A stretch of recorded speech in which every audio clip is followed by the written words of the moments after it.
রান্নার final look. এই যে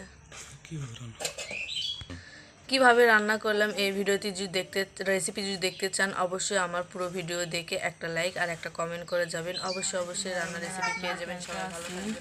আমরা তো ভালো আছি আপনাকে দোয়ায়। কালকে রাতে হঠাৎ করে এত পরিমাণে ঝড় বৃষ্টি গাইস কি কমো আপনি ধরো। এই তো আজকে মাছ রান্না করতেছি, মাছ দিয়ে পাতলা ঝোল রান্না করবো। পেঁয়াজ দিয়ে কোনো কাঁচা সবজি কিছুই নেই। এই যে এখানে পেঁয়াজ কুটে নিছি আর এখানে মাছ লবণ হলুদে মাখিয়ে নিচ্ছি আর এই যে চুলার উপর বাটিটা বসাই দিছি। এই তো গাই চুলার উপর তেল দিয়ে আমি দাঁড়িয়ে ভিতরে মাছটা দিয়ে দিলাম, যে মাছটা ভাজে নিব।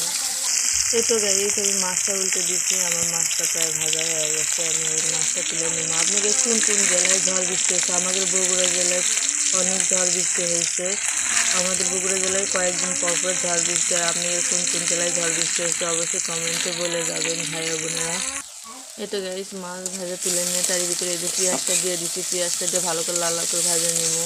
আমাকে দৈনিক যেসব রান্না বান্না করি সেটা আপনাদের সাথে শেয়ার করি। আমার ভিডিওটি কেমন লাগে আপনাদের কাছে যদি ভালো লাগে অবশ্যই পুরো ভিডিও দেখে একটা লাইক আর একটা গঠনমূলক কমেন্ট করে যাবেন। আপনাদের লাইক কমেন্ট আমাদের কাছে অনেক মূল্যবান।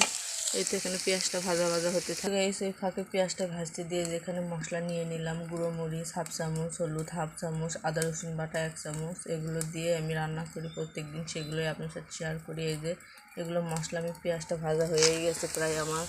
এই যে আমার পেঁয়াজটা ভাজা হয়ে গেছে, আমি এর ভিতরে ওগুলো ঢেলে দেবো। এই তো গাইস আমার পেঁয়াজটা ভাজার পরে আমি এই যে মশলাগুলো ঢেলে দিচ্ছি, দিয়ে সামান্য একটু পানি দিয়ে দিচ্ছি। আমি এখন এগুলো কষে নেব।